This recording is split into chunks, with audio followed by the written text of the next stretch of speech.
ಓಂ ಶ್ರೀ ಗುರುಭ್ಯೋ ನಮಃ. ಸರ್ವೇ ಜನೋ ಸುಖಿನೋ ಭವಂತು. ಹಾಯ್, ಹಲೋ, ನಮಸ್ತೆ, welcome back to my YouTube channel. ಎಲ್ಲರೂ ಹೇಗಿದ್ದೀರಾ ಸ್ನೇಹಿತರೆ? ನಾನಂತೂ ತುಂಬಾ ಚೆನ್ನಾಗಿದ್ದೀನಿ. Welcome to my YouTube channel. Thanks for you, ತುಂಬ ಸಪೋರ್ಟ್ ಮಾಡ್ತಿದ್ದೀರಾ. Thank you so much. ಇವತ್ತಿನ ಟಾಪಿಕ್ ಏನಂತ ಅಂದರೆ ಹೆಲ್ತಿ ಹ್ಯಾಬಿಟ್ಸ್ ಫಾರ್ ಸ್ಟೂಡೆಂಟ್. ಅಂದರೆ ಇಷ್ಟು ವಿದ್ಯಾರ್ಥಿಗಳ ಜೀವನದಲ್ಲಿ ಆರೋಗ್ಯಕರ ಅಭ್ಯಾಸಗಳು ಎಷ್ಟು ಇಂಪಾರ್ಟೆಂಟ್ ಅನ್ನೋದನ್ನು ಇವತ್ತಿನ ವಿಡಿಯೋದಲ್ಲಿ ತಿಳ್ಕೊಳ್ತಾ ಹೋಗೋಣ. ವಿದ್ಯಾರ್ಥಿಗಳು ವೈಯಕ್ತಿಕವಾಗಿ ಮತ್ತು ಶೈಕ್ಷಣಿಕವಾಗಿ ಅಭಿವೃದ್ಧಿಯನ್ನು ಹೊಂದಲು ಆರೋಗ್ಯಕರ ಮಾಹಿತಿಗಳು, ಆರೋಗ್ಯಕರ ಅಭ್ಯಾಸಗಳು ತುಂಬಾ ಇಂಪಾರ್ಟೆಂಟು. ವಿದ್ಯಾರ್ಥಿಗಳು ತಮ್ಮ ದೈನಂದಿನ ದಿನಚರಿಯಲ್ಲಿ ಈ ಆರೋಗ್ಯಕರ ಅಭ್ಯಾಸಗಳನ್ನು ಅಳವಡಿಸಿಕೊಂಡಿದ್ದೇ ಆದಲ್ಲಿ ಖಂಡಿತವಾಗಿಯೂ ಕೂಡ ಅವರು ಒಂದು ಒಳ್ಳೆ ಉತ್ತಮವಾದಂತಹ ಶೈಕ್ಷಣಿಕ ಜೀವನದಲ್ಲಿ ಸಕ್ಸಸ್ನ ಕಾಣ್ಬೋದು. ದಯವಿಟ್ಟು ಇದು ತುಂಬ ಒಳ್ಳೆ ಯೂಸ್ಫುಲ್ ಇನ್ಫಾರ್ಮೇಷನ್ ಎಲ್ರಿಗೂ ಶೇರ್ ಮಾಡಿ. ಹಾಗೆ ಯಾರೆಲ್ಲ ನನ್ನ ವಿಡಿಯೋ ಇನ್ನೂ ಸಬ್ಸ್ಕ್ರೈಬ್ ಆಗದೆ ನೋಡ್ತಿದ್ದೀರಾ, ದಯವಿಟ್ಟು ಒಮ್ಮೆ ಸಬ್ಸ್ಕ್ರೈಬ್ ಆಗಿ ಪಕ್ಕದಲ್ಲಿರ್ತಕ್ಕಂಥ ಬೆಲ್ಲೈಕನ್ನ ಕ್ಲಿಕ್ ಮಾಡೋದ್ರ ಮುಖಾಂತರ ನಾನು ಪ್ರತಿನಿತ್ಯ ಹಾಕ್ತಕ್ಕಂಥ ವಿಡಿಯೋ ನಿಮಗೆ ನೋಟಿಫಿಕೇಶನ್ ಮುಖಾಂತರ ಬಂದು ತಲುಪುತ್ತೆ ಅಂತ ಹೇಳ್ತಾ, ದಯವಿಟ್ಟು ಸ್ನೇಹಿತರೆ ಯಾರು ಕೂಡ ವಿಡಿಯೋನ ಸ್ಕಿಪ್ ಮಾಡಬೇಡಿ, ಪೂರ್ತಿಯಾಗಿ ನೋಡಿ. ಯಾಕಂದರೆ student life is golden life ಅಂತ ಹೇಳ್ತಾರೆ. ಆ ಲೈಫಲ್ಲಿ ನಾವು ಒಂದು ಒಳ್ಳೆ ವೈಯಕ್ತಿಕವಾಗಿ, ಶೈಕ್ಷಣಿಕವಾಗಿ ಒಂದು ಒಳ್ಳೆ ಆರೋಗ್ಯವಾಗಿ ಮನಸ್ಸನ್ನು ಯಾವುದೇ ಕಡೆ ಹರಿಬಿಡದೆ, ಒಂದು ಒತ್ತಡಕ್ಕೆ ತಗೊಳ್ಳದೆ, ಒಂದು ಸ್ಟ್ರೆಸ್ ತಗೊಳ್ಳದೆ, ಒಂದು ಒಳ್ಳೆ ರೀತಿ ಜೀವನವನ್ನು ಶೈಕ್ಷಣಿಕ ಜೀವನವನ್ನು ನಡೆಸ್ಕೊಂಡು ಹೋದರೆ ನಾವು ಅಂದ್ಕೊಂಡಿರ್ತಕ್ಕಂತಹ ಶೈಕ್ಷಣಿಕ ಸ್ಟೂಡೆಂಟ್ ಲೈಫಲ್ಲಿ ಒಂದು ಒಳ್ಳೆ ಗೋಲ್ನ ಅಚೀವ್ ಮಾಡ್ಬೋದು. ನಾನಿಲ್ಲಿ ಇಂಪಾರ್ಟೆಂಟ್ 4 ಪಾಯಿಂಟ್ಸನ್ನು ಹೇಳ್ತೀನಿ. ವಿಡಿಯೋನ ಎಲ್ಲೂ ಸ್ಕಿಪ್ ಮಾಡದೆ ನೋಡಿ ಅಂತ ಹೇಳ್ತಾ ವಿಷಯದ ಕಡೆ ಹೋಗೋಣವಾ ಸ್ನೇಹಿತರೆ. Let's come guys. ಸ್ನೇಹಿತರೆ, ವಿದ್ಯಾರ್ಥಿಗಳಿಗೆ ಆರೋಗ್ಯಕರ ಅಭ್ಯಾಸಗಳು ತುಂಬಾನೇ ಪ್ರಾಮುಖ್ಯತೆ. ಯಾಕಂದ್ರೆ ನಮ್ಮ ಜೀವನದಲ್ಲಿ ಹಲವಾರು ರೀತಿಯ ಆರೋಗ್ಯಕ್ಕೆ, ಅನಾರೋಗ್ಯಕ್ಕೆ ಈಡಾಗ್ತೀವಿ. ಸೊ ನಾವು ಒಂದು ಒಳ್ಳೆ ರೀತಿ ಆರೋಗ್ಯ ರೀತಿಯಲ್ಲಿ ಶೈಕ್ಷಣಿಕ ವೃತ್ತಿಯನ್ನು ನಿಭಾಯಿಸಿದ್ರೆ ನಮ್ಮ ಮೈಂಡ್ ಯಾವುದೇ ರೀತಿ ಒತ್ತಡಕ್ಕೆ ಸಿಲುಕದೆ ನಾವು ಮಾಡ್ತಕ್ಕಂತಹ ಪ್ರತಿನಿತ್ಯದ ಒಂದು ದಿನಚರಿಯಲ್ಲಿ ಒಂದು ಒಳ್ಳೆ ಆರೋಗ್ಯಕರ ಅಭ್ಯಾಸಗಳನ್ನ ನಾವು ಅಳವಡಿಸಿಕೊಂಡಿದ್ದೆ ಆದಲ್ಲಿ ಯಾವುದೇ ರೀತಿ ಒತ್ತಡಕ್ಕೆ ನಾವು ಸಿಲ್ಕೋಲ್ಲ. ಸೊ ಈ ಮನುಷ್ಯನ ಜೀವನನೇ ಹಾಗೆ. ಮನುಷ್ಯನಿಗೆ ಸ್ಟ್ರೆಸ್ ಅಂತ ಆರಾಮ್ಸೆ ತಗೊಳ್ಬೇಕು. ಯಾವುದೇ ವಿಷಯನ ಕ್ರೀಸಾಗಿ ತಗೊಂಡು ನಮ್ಮ ಮೈಂಡನ್ನು ಸ್ಟ್ರೆಸ್ ಮಾಡ್ಕೊಳ್ತಕ್ಕಂತಹದ್ದನ್ನು ಮಾಡಬಾರ್ದು. ಯಾಕಂದರೆ ಕೆಲವೊಂದು ನಾವು ಮಾಡ್ತಕ್ಕಂತಹ ಗುರಿ ಮೇಲೆ ನಮಗೆ ಕಾನ್ಸಂಟ್ರೇಷನ್ ಇರಬೇಕು. ನಾವು ಒಂದು ಒಳ್ಳೆ ಏನೋ ಒಂದು ಸಾಧನೆನ ಮಾಡಬೇಕು ಅಂದರೆ ನಮ್ಮಲ್ಲಿರ್ತಕ್ಕಂತಹ ಒಂದು ಆರೋಗ್ಯ, ದೈಹಿಕ ಆ್ಯಂಡ್ ಮಾನಸಿಕ ಆರೋಗ್ಯ ಸ್ಥಿತಿ ತುಂಬಾ ಚೆನ್ನಾಗಿರಬೇಕು. ಎಷ್ಟೋ ಜನಗಳ ಸೈಂಟಿಸ್ಟ್ ಆಗಿರ್ಬೋದು, ಎಷ್ಟೋ ಒಂದು ಪ್ರತಿಭಾವಂತ ಸಾಧಕರುಗಳು ಒಂದು ಒಳ್ಳೆ ರೀತಿ ಆರೋಗ್ಯದ ಅಭ್ಯಾಸಗಳನ್ನ ಮಾಡಿಕೊಂಡು ಅವರ ಸ್ಟೂಡೆಂಟ್ ಲೈಫನ್ನು ಒಂದು ಗೋಲ್ಡನ್ ಲೈಫ್ ಮಾಡ್ಕೊಂಡಿದ್ದಾರೆ. ಅಂತಹವು ಸುಮಾರು ಕಥೆಗಳಿದ್ದಾವೆ. ಸೊ ಇಲ್ಲಿ ವಿದ್ಯಾರ್ಥಿಗಳು ತಮ್ಮ ಶೈಕ್ಷಣಿಕ ವೃತ್ತಿಯಲ್ಲಿ ಆರೋಗ್ಯಕರ ಅಭ್ಯಾಸಗಳನ್ನ ಮಾಡಲು ಈ ನಾನು ಹೇಳ್ತಕ್ಕಂಥ ಬೆಸ್ಟ್ ಆ್ಯಂಡ್ ಫಸ್ಟ್ ಟಿಪ್ಸ್ ಏನಂತ ಅಂದರೆ ಉತ್ತಮ ಕಲಿಕೆಗಾಗಿ ಆರೋಗ್ಯಕರ ಆಹಾರ.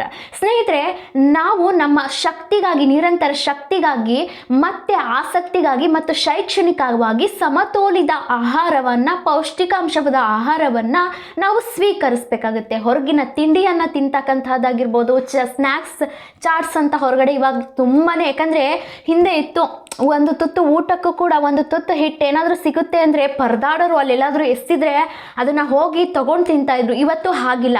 ಊಟದಕ್ಕಿಂತ ಹೆಚ್ಚಾಗಿ ಹೊರಗಿನ ಊಟ ಹೆಚ್ಚಾಗಿದೆ.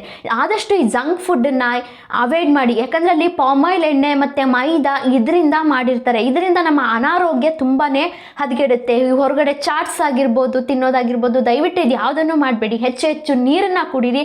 ಮನೇಲಿ ಸಿಗ್ತಕ್ಕಂತಹ ಪೌಷ್ಟಿಕಾಂಶದ ಆಹಾರವನ್ನು, ಹಾಲು, ಮೊಟ್ಟೆ, ರೊಟ್ಟಿ, ಹಿಟ್ಟು, ಮುದ್ದೆ ಅಂತ ಹೇಳ್ತಾರೆ ಗೊತ್ತಾ ಸ್ನೇಹಿತರೆ, ಆ ಥರ, ಮತ್ತು ಹಸಿ ತರಕಾರಿಗಳು, ಹಣ್ಣು ಹಂಪಲುಗಳು, ಡ್ರೈ ಫ್ರೂಟ್ಸ್ಗಳು, ಈ ಥರ ನಿಯಮಿತವಾದಂತಹ ಒಂದು ಒಳ್ಳೆ ಪೌಷ್ಟಿಕವಾದಂತಹ ಆಹಾರವನ್ನು ನೀವು ಸ್ವೀಕರಿಸಿ. ಮತ್ತು ನೀವು ಊಟದ ಪೆಟ್ಟಿಗೆ ಅಂದರೆ ಬಾಕ್ಸ್ ಅಂತ ಏನಂತಾರೆ, ಆ ಬಾಕ್ಸ್ನ ಹಾಕೊಂಡು ಹೋಗ್ತಿರಲ್ಲ, ಆ ಬಾಕ್ಸ್ ಆದಷ್ಟು ಸ್ಟೀಲ್ನ ಉಪಯೋಗಿಸಿ. ನೀರಿನ ಬಾಟಲು ಅಷ್ಟೇ, ಮತ್ತು ಊಟದ ಬಾಕ್ಸು ಅಷ್ಟೇ, ಸ್ಟೀಲ್ ಬಾಕ್ಸನ್ನು ಉಪಯೋಗಿಸಿ. ಯಾಕಂದರೆ ಅದರಲ್ಲಿ ಆಂಟೋಮೆಟಿಕ್ ಫೈಬರ್ಸ್ ಇರುತ್ತೆ.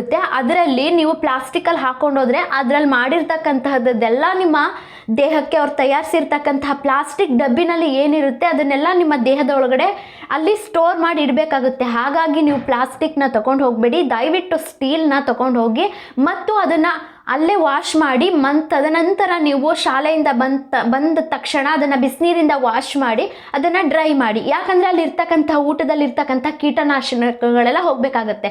ಅದನ್ನು ಸ್ವಲ್ಪ ಸಮಯ ಮಡಗಿ ಅದನ್ನು ಕ್ಲೀನ್ ಮಾಡೋದ್ರಿಂದ ಮತ್ತೆ ನೆಕ್ಸ್ಟ್ ಡೇ ನಾವು ಅದೇ ಡಬ್ಬಿಗೆ ಊಟ ಹಾಕಬೇಕಾಗುತ್ತೆ. ಆ ಊಟ ಹಾಕೋದ್ರಿಂದ ಅದರಲ್ಲಿ ಇರ್ತಕ್ಕಂಥ ಕೀಟಾಣುಗಳು ಆವರಿಸುತ್ತೆ.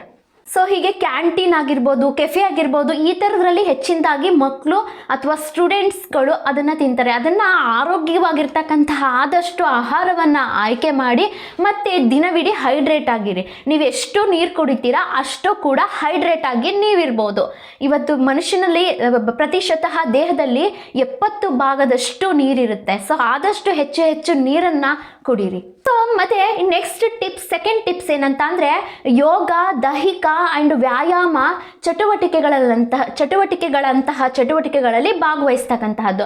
ಅಂದರೆ ನಮ್ಮ ಕಲಿಕೆಗಾಗಿ, ಮನಸ್ಥಿತಿಗಾಗಿ ಮತ್ತು ನಮ್ಮ ಶಕ್ತಿಗಾಗಿ, ನಮ್ಮ ದೈಹಿಕ ಆ್ಯಂಡ್ ಮಾನಸಿಕ ಶಕ್ತಿಗಾಗಿ ಈ ಕೆಲವೊಂದು ಶೈಕ್ಷಣಿಕ ವೃತ್ತಿಯಲ್ಲಿ ನಾವು ಒಂದು ಒಳ್ಳೆ ಜೀನಿಯಸ್ ಆಗಿರಬೇಕು ಅಂದಾಗ ಈ ಥರದ ಕೆಲವೊಂದಷ್ಟು ವ್ಯಾಯಾಮ ಆಗಿರ್ಬೋದು, ಜಾಗಿಂಗ್ ಆಗಿರ್ಬೋದು, ಎಕ್ಸಸೈಸ್ ಆಗಿರ್ಬೋದು, ಮೆಡಿಟೇಷನ್ ಆಗಿರ್ಬೋದು, ಇಂತಹ ನಿಮ್ಮ ದಿನನಿತ್ಯ ಚರ್ಯೆಯಲ್ಲಿ ಬೆಳಗ್ಗಿನ ಸಮಯದಲ್ಲಿ ನೀವು ಅಳವಡಿಸ್ಕೊಳ್ಳಿ.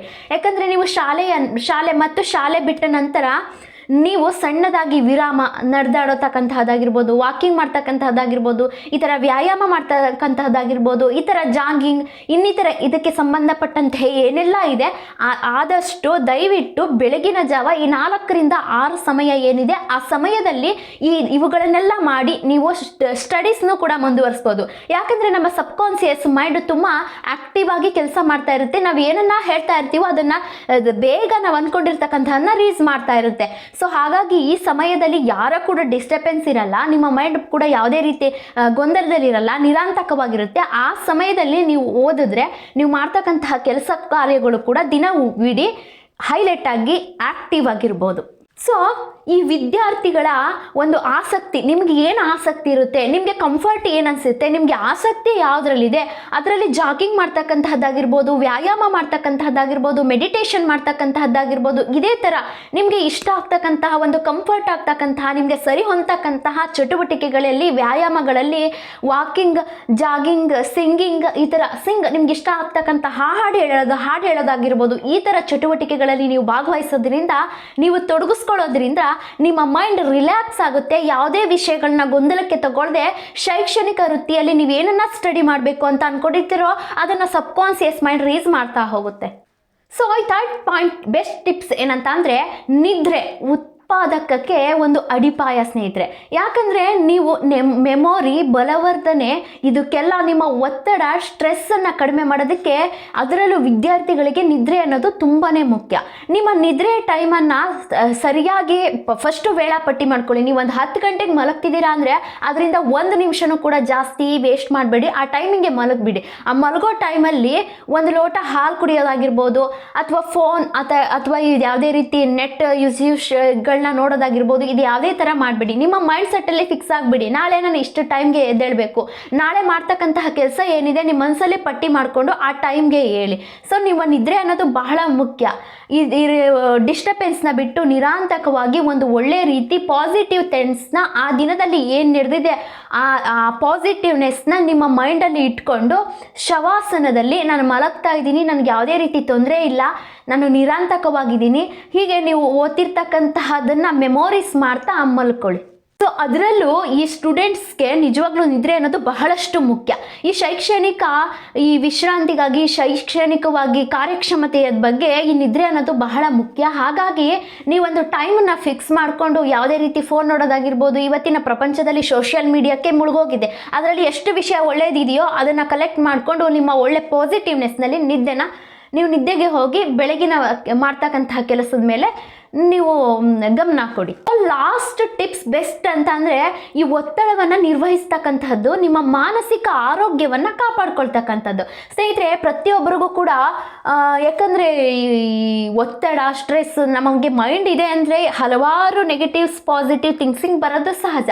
ಸೊ ಇದನ್ನು ತಪ್ಪಿಸೋದಕ್ಕೆ ನಿಧಾನವಾದಂತಹ ಉಸಿರಾಟವನ್ನು ಮಾಡೋದಾಗಿರ್ಬೋದು. ನಾನು ನಿದ್ರೆ ಬಗ್ಗೆ ಹೇಳಿದ್ದೀನಿ, ಅದನ್ನು ಮೆಡಿಟೇಷನ್ ಹೇಗೆ ಮಾಡೋದು ಅಂತ. ಸೊ ಬಾಕ್ಸ್ ಬ್ರೀತಿಂಗ್, ನಿಧಾನವಾಗಿ ಉಸಿರನ್ನ ಮೇಲೆ ಎಳಿತಾ ನಂಬರ್ನ ಕೌಂಟ್ಸ್ ಮಾಡ್ತಾ, ನಿಧಾನವಾಗಿ ಕೆಳಗಡೆ ಬಿಡ್ತಾ ನಂಬರ್ಸ್ನ ಕೌಂಟ್ ಮಾಡಿಸ್ತಾ, ಆ ಉಸಿರು ಮೇಲೆ ನಿಮ್ಮ ಉಸಿರು ಹೊಟ್ಟೆ ಒಳಗಡೆ ಹೇಗೆ ಹೋಗ್ತಿದೆ, ಹೊಟ್ಟೆ ಒಳಗಡೆಯಿಂದ ಹೇಗೆ ಬಿಡ್ತಿದೆ ಅನ್ನೋದನ್ನು ಗಮನಿಸ್ತಾ ನಿಧಾನವಾಗಿ ಉಸಿರಾಟವನ್ನು, ಈ ವ್ಯಾಯಾಮವನ್ನು ಮಾಡೋದ್ರಿಂದ ನಿಮ್ಮ ಒತ್ತಡ ಆದಷ್ಟು ರಿಲೀಫ್ ಆಗುತ್ತೆ, ನಿಮ್ಮ ಸ್ಟ್ರೆಸ್ ರಿಲೀಫ್ ಆಗುತ್ತೆ, ನೀವು ಮಾಡ್ತಕ್ಕಂಥ ಸ್ಟಡೀಸ್ ಮೇಲೆ ಒಳ್ಳೆ ರೀತಿ ಕಾನ್ಸಂಟ್ರೇಷನ್ ಮಾಡ್ಬೋದು.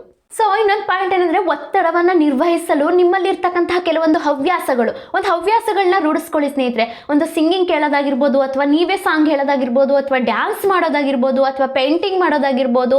ಇದೇ ಥರ ನಿಮಗೆ ಅನುಕೂಲ ಆಗ್ತಕ್ಕಂತಹ, ನಿಮಗೆ ಇಷ್ಟ ಆಗ್ತಕ್ಕಂತಹ, ಅಥವಾ ಒಂದು ಪೇಪರ್ ಓದೋದು, ಅಥವಾ ಒಂದು ಬುಕ್ಸ್ ಓದೋದು, ಅಥವಾ ಯಾವುದೋ ಒಂದು ಮ್ಯೂಸಿಯಂ ಕೇಳೋದು, ಇದೇ ಥರ ಯಾವುದೇ ರೀತಿ ನಾನಾ ರೀತಿಗಳಿದ್ದಾವೆ, ಹಲವಾರು ರೀತಿಗಳಿದ್ದಾವೆ.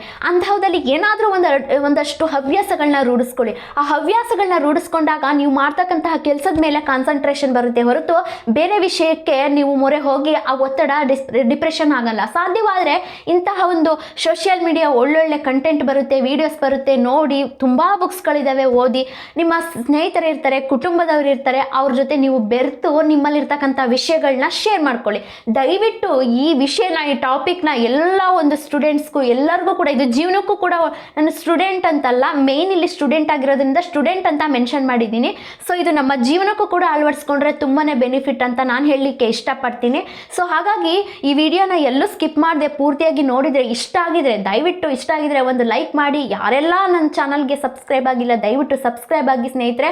ಈ ವಿಡಿಯೋ ತುಂಬ ಇಷ್ಟ ಆಗಿದೆ ಅಂತ ಭಾವಿಸ್ತಾ, ಎಲ್ರಿಗೂ ಇಷ್ಟ ಆಗಿದೆ, ದಯವಿಟ್ಟು ಶೇರ್ ಮಾಡಿ ಅಂತ ಹೇಳ್ತಾ, ಇಂಥದ್ದೊಂದು ಯೂಸ್ಫುಲ್ ಇನ್ಫಾರ್ಮೇಷನ್ ಜೊತೆ ನೆಕ್ಸ್ಟ್ ವಿಡಿಯೋದಲ್ಲಿ ನಿಮ್ಮ ಮುಂದೆ ಬರ್ತೀನಿ ಅಂತ ಹೇಳ್ತಾ, ಅಲ್ಲಿವರೆಗೂ ಹೋಗಿ ಬರೋಣ್ವಿ. Thank you.